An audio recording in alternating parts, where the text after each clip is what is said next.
7월 24일 오늘의 말씀은 예레미야 37장 1절에서 10절입니다.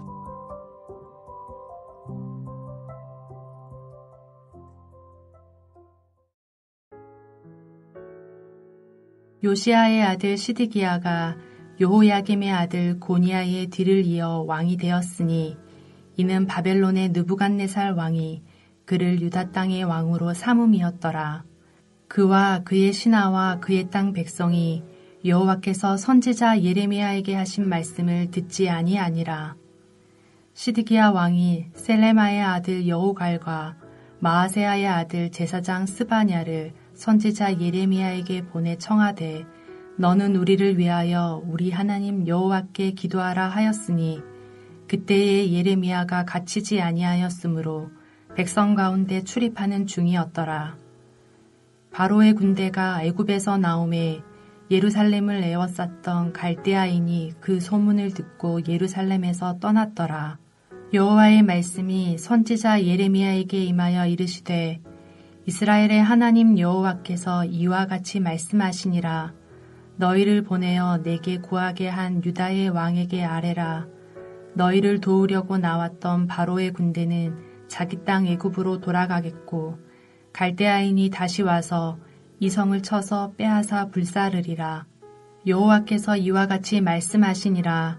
너희는 스스로 속여 말하기를 갈대아인이 반드시 우리를 떠나리라 하지 말라. 그들이 떠나지 아니하리라. 가령 너희가 너희를 치는 갈대아인의 온 군대를 쳐서 그 중에 부상자만 남긴다 할지라도 그들이 각기 장막에서 일어나 이 성을 불사르리라. 예레미야 37장 1절에서 10절 말씀을 함께 묵상하겠습니다. 예레미야 37장은 요시야의 아들 시드기야가 왕이 된 때의 사건을 기록합니다. 요시야의 아들 여호야김이 주전 608년에서 598년까지 다스렸고 그 뒤에 여호야김의 아들 고니야가 왕이 되었지만 약 3개월 10일 만에 바벨론에 의해서 폐위되었습니다. 고니야는 여고니야라고 하기도 하고 여호야긴이라고 불리기도 했습니다. 그 후 요시야의 아들 시드기야가 왕이 되는데요. 이 시드기야는 요시야의 아들로서 여호야김의 형제였고요. 그러니 고니야의 숙부였겠죠. 이 시드기야가 주전 597년에 왕위에 오릅니다. 이 시드기야는 바벨론의 느부갓네살 왕이 왕으로 삼은 인물입니다. 이 시드기야가 남유다의 마지막 왕이 되지요. 성도 여러분, 우리가 여기서 생각해 보아야 할 것이 하나 있습니다. 왜 하나님 나라의 왕을 이방 나라들이 세우고 있을까요? 2절에 그 답이 제공되고 있습니다. 왕과 왕의 신하들과 그 땅의 백성들이 여호와께서 선지자 예레미야에게 하신 말씀을 듣지 않았기 때문이라 합니다. 하나님의 말씀을 듣지 않았기 때문에 이방 나라 제국들이 남유다의 왕을 세우고 갈아치우고 있는 것입니다. 여러분, 이 남유다의 형국을 우리는 눈여겨보아야 합니다. 하나님이 다스리는 제사장 나라, 하나님의 살아계심을 드러내며 하나님의 역사를 이끌어갈 나라가 우상을 섬기고 하나님을 떠나니 그 나라의 왕을 이방 나라, 거대한 제국이 세우는 것입니다. 그 제국이 그 나라를 좌지우지하고 있는 것이지요. 이처럼 이방 나라 제국이 남유다의 왕을 세우고 있으니 하나님 나라로서의 남유다는 정체성을 상실하게 되었고 하나님이 자신들을 왜 세우고 이끌어 오셨는지를 망각하고 있습니다. 성도 여러분, 이것은 우리에게 아주 중요한 교훈을 주고 있습니다. 우리는 누구의 백성입니까? 우리 교회의 머리는 누구입니까? 우리는 하나님의 백성이며 교회는 그리스도가 머리 되십니다. 이 말의 의미는 우리의 삶의 주도권과 우리의 삶의 방향성, 목표가 모두 주님이 되셔야 한다는 것이지요. 하나님이 우리의 왕이시며 예수 그리스도가 우리의 주인 되셔야 한다는 것입니다. 이것이 우리의 삶의 정체성이며 이 정체성이 선명할 때 우리의 삶의 방향성이 바르게 세워질 수 있는 것이지요. 이제 3절 말씀을 보겠습니다. 시드기야가 셀레마의 아들 여후갈과 마하세아의 아들 제사장 스바냐에게 예레미야 선지자를 불러서 우리를 위하여 여호와께 기도하라고 요청합니다.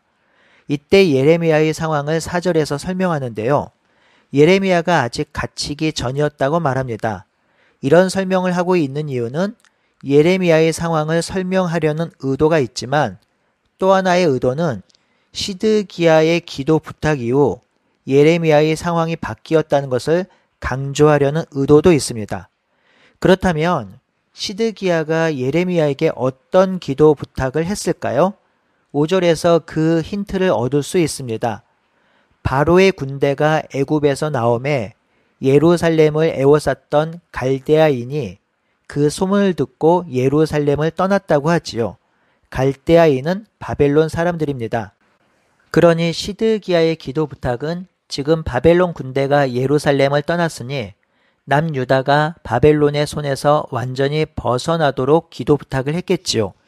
예루살렘 땅이, 예루살렘 성이 멸망당하지 않게 기도 부탁을 했겠지요. 지금 주변 정세를 보면 이렇습니다. 1절, 2절에 시드기야가 왕위에 올랐다는 기록 때문에 시드기야가 왕이 된 시점에 일어난 일로 볼 수 있는데요.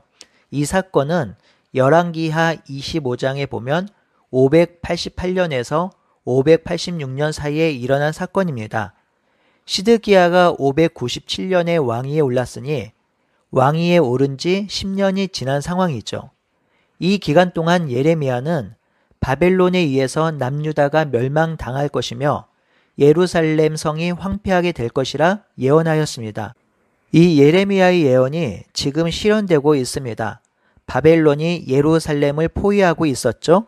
그런데 애굽이 바벨론을 대항하기 위해서 군대를 내보냈습니다. 그러자 바벨론은 애굽과 전투하고자 잠시 예루살렘을 떠난 것이지요. 이런 상황이 전개되자 시드기야는 바벨론의 영향력에서 벗어나고자 예레미야에게 기도 부탁을 하고 있는 것입니다. 성도 여러분, 우리는 이 시드기야의 기도 부탁에 대해서 진지하게 묵상하고 숙고해야 합니다. 이 시드기야의 기도 부탁은 우리의 기도를 돌아보게 하는 아주 중요한 사건이거든요. 성도 여러분, 새벽 말씀 묵상이지만 제가 한 가지 여쭙겠습니다. 시드기야가 예레미야에게 이렇게 기도 부탁하는 것이 옳은 일일까요? 잘한 일일까요? 하나님께서는 분명하게 예레미야를 통해서 반복적으로 말씀하셨습니다. 남유다가 바벨론에 의해서 패망할 것이라고요. 하나님의 예언의 역사가 지금 전개되고 있습니다. 그런데 잠시 바벨론이 예루살렘을 떠나고 바벨론의 손아귀에 벗어날 기회가 포착되자 시드기야는 하나님의 뜻과 반하는 기도를 부탁하고 있습니다. 이 기도 부탁이 옳은 것인가요? 잘한 것인가요? 이 기도 부탁에 대해서 하나님께서 예레미야에게 응답하시죠? 6절에서 10절입니다. 너무나도 구체적으로 응답하시는데요. 너희를 보내어 내게 구하게 한 유다의 왕에게 아뢰라. 먼저 너희를 도우려고 출정했던 애굽의 바로 군대는 다시 애굽으로 돌아갈 것이다. 그리고 나서 바벨론 군대가 다시 돌아와서 예루살렘 성을 쳐서 빼앗을 것이다. 혹시라도 너희는 바벨론 군대가 떠날 것 같은 생각으로 너희 자신을 속이지 말라. 바벨론 군대는 이곳으로 다시 돌아올 것이다. 그리고 100번 양보해서 남유다 백성들이 바벨론 군대를 물리친다 해도 그들은 결국 이 예루살렘 성을 불사를 것이다 라고 하나님께서 말씀하십니다.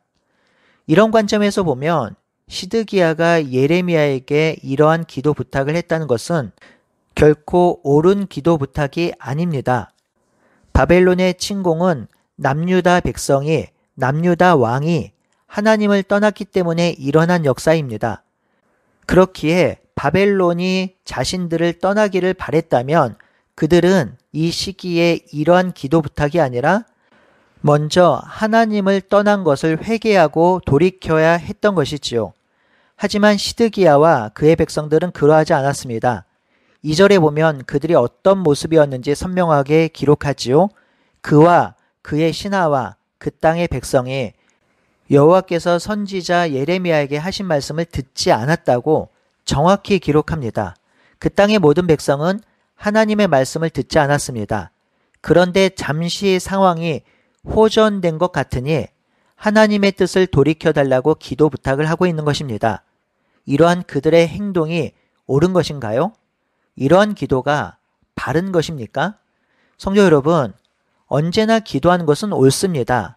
바른 것이고 하나님이 기뻐하는 일입니다. 그런데요, 모든 기도가 다 그런 것은 아닙니다. 예수님께서 주기도문을 가르쳐 주실 때 주기도문을 가르쳐 주신 배경이 무엇인가요? 이방인처럼 기도하지 말라고 하면서 이 기도를 가르쳐 주셨습니다. 그러니 잘못된 기도가 있고 잘못된 기도를 하면 듣지 않겠다고 하시는 것이죠. 이렇게 생각해 본다면 하나님이 듣지 않는 기도가 분명히 있는 것입니다. 왜인가요? 하나님이 인격적인 분이기 때문입니다. 하나님은 자신의 성품인 공의와 정의로 세상을 이끌어가는 분이기 때문입니다. 그러니 하나님을 인격적으로 대하지 않고 우상이나 세상의 신 같은 존재로 여기면서 기도하는 것을 하나님이 듣지 않으실 것입니다. 공의와 정의를 상실한 기도는 하나님이 듣지 않으실 것입니다. 하나님의 뜻에 부합하지 않는 기도는 하나님이 듣지 않으실 것입니다. 이렇게 생각해 보면 우리가 기도하는 모든 기도를 하나님께서 다 들으실 것이라고 생각한다면 그것은 하나님을 오해한 것입니다. 하나님은 듣지 않는 기도도 있습니다. 성도 여러분, 하나님이 듣지 않는 기도가 있다는 것이 사실상 은혜입니다. 왜냐하면 우리의 지혜와 생각은 한계가 있습니다. 우리는 한 치 앞 미래를 내다볼 수 없고 다른 사람의 마음도 모릅니다. 그런 우리가 기도하는 모든 것을 하나님께서 다 듣고 응답하신다면 아마도 이 세상은 아수라장이 될 것입니다. 만약 기도가 그런 식으로 응답된다면 세상은 지금보다 더욱 탐욕스러운 세상이 될 것입니다. 그래도 지금의 세상이 유지될 수 있는 것은 하나님이 때로는 나의 탐욕과 욕망으로 인한 기도를 듣지 않고 응답하지 않기 때문일 수 있습니다. 하나님이 우리 기도를 듣지 않으실 수 있다는 설교를 하기는 어렵습니다. 하지만 오늘 같은 본문을 만나면 그 말을 할 수밖에 없습니다. 오늘 이 말씀의 적용이 하나님이 듣지 않는 기도가 있다고 해서 우리의 기도가 위축되지 않기를 소원합니다. 오히려 하나님이 듣지 않는 기도가 있으니 하나님께 기도하는 우리의 자세, 간구하는 기도의 제목을 살펴보고 돌아보며 기도하는 계기가 되길 바라고 소원합니다. 그렇다면 어떻게 기도하는 것이 좋은 기도일까요? 저는 단연코 우리 주님께서 가르쳐 주신 주기도로 기도하는 것이라고 생각합니다. 주님께서 가르쳐 주신 주기도는 기도의 모범이며 기도의 완성입니다. 이 주기도문을 깊이 묵상하고 주기도문으로 기도할 때 우리는 하나님과 깊은 관계 속에서 하나님의 뜻을 이루는 기도를 할 수 있습니다. 오늘도 우리 주님께서 기뻐하시는 그리고 소원하는 기도를 드리는 하루가 되길 바라고 소원합니다. 함께 기도하겠습니다. 하나님, 우리가 하나님 앞에 기도하는 것이 선하고 아름다울진데 그럼에도 불구하고 하나님이 듣지 않는 기도가 있다는 것을 우리가 배웠습니다. 하나님이 듣지 않는 기도가 있다는 것이 얼마나 감사하고 귀한지요. 우리의 지혜가 짧고 우리의 생각이 모자라서 우리의 탐욕과 우리의 욕심으로 원하는 기도가 많이 있을진데 하나님께서 그 기도를 듣지 않으시고 하나님의 뜻을 우리에게 다시 알려주심으로 선하게 기도하라고 하시니 정말 감사합니다. 하나님, 우리가 기도함은 하나님과 교제하기 위함이고 하나님의 뜻을 분별하기 위함임을 다시 한번 기억하게 하여 주시고 기도를 통해서 하나님과 깊은 교제하게 하여 주시고 기도를 통해서 하나님을 닮아가는 삶을 살아갈 수 있도록 인도하여 주시옵소서. 예수님의 이름으로 기도드립니다. 아멘.